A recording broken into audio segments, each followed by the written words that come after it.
ओम शक्तिये पराशक्तिये, ओम शक्तिये आदि पराशक्तिये, ओम शक्तिये मरुवोररसिये, ओम शक्तिये ओम विनायका, ओम शक्तिये ओम कामाक्षिये, ओम शक्तिये ओम बंगार कामाक्षिये।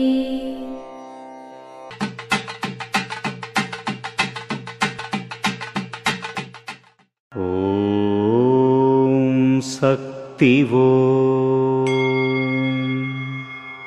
నాకు ప్రేమ మరియు ద్వేషం లేదు. అతను ఎన్ని తప్పులు చేసినా అతను కూడా నా కుమారుడే.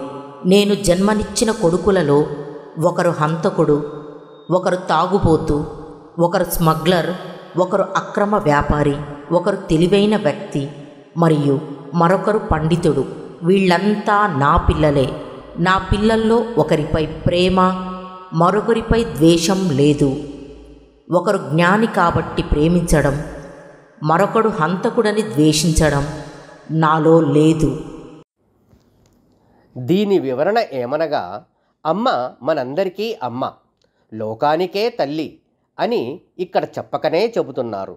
ఒక తల్లి తన సంతానాన్ని అందము, అర్హత, గుణాలతో సంబంధం లేకుండా ప్రేమను అందరికీ సమానంగా ఎలా పంచుతుందో, అలాగే ఇక్కడ భక్తులు చెడ్డవారైనా, మంచివారైనా, పండితులైనా, పామరులైనా అమ్మ దృష్టిలో అంతా సమానమే. ఎవరి మీద ప్రేమ కానీ ద్వేషం కానీ ఉండదు అని అమ్మ మనకు తెలియజేస్తున్నారు. ఓం శక్తి. అమ్మ అనుగ్రహం కావాలి అంటే మన బంగారు అమ్మ తెలుగు యూట్యూబ్ ఛానల్ని తప్పక సబ్స్క్రైబ్ చేసుకోండి. అమ్మ చూపే మార్గాన్ని అనుసరించండి.